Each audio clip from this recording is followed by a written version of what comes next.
ఇదే యేసుక్రీస్తు సమాధి. ఇక్కడ ఏ విధమైన రిస్ట్రిక్షన్స్ అంటూ ఏమీ లేవు. అందరూ చక్కగా వెళ్ళొచ్చు, చూసి రావచ్చు. ఇది బయట భాగం.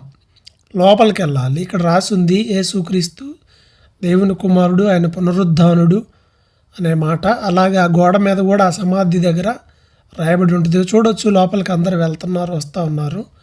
ఇది ఎంట్రన్స్, గోడ ఎంట్రన్స్ అనమాట. నేటికి చెక్కు చెదరకుండా అలాగే ఉంది.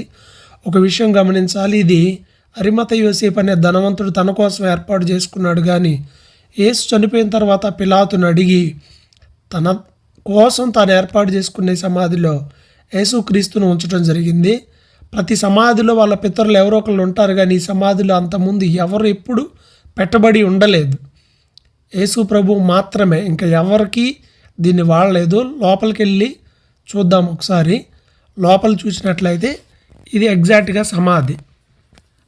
గ్రిల్స్, ఐరన్ గ్రిల్స్ మనం చూసాం. అందరు లోపలికి వెళ్తారన్న ఉద్దేశంతో, కొంచెం దాన్ని కాపాడాలన్న ఉద్దేశంతో అది ఏర్పాటు చేశారు. ఇది యేసు దేహాన్ని ఉంచినటువంటి స్థలము. కొంచెం చింత ఈ మధ్యకాలంలో కొంచెం గ్యాప్ వచ్చింది. అదేం చేశారంటే కొంచెం మొత్తం దాన్ని నీట్గా క్లీన్ చేసి మరలా పెట్టారనమాట. కొంతకాలం అందుకే క్లోజ్ చేశారు దాన్ని.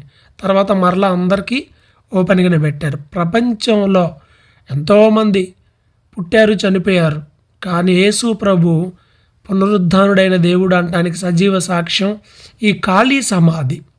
అక్కడ ఒక మాట కూడా రాయబడి ఉంటుంది, ఆయన ఇక్కడ లేడు, ఆయన లేచి ఉన్నాడు అని. కాబట్టి ఇక్కడికి మనం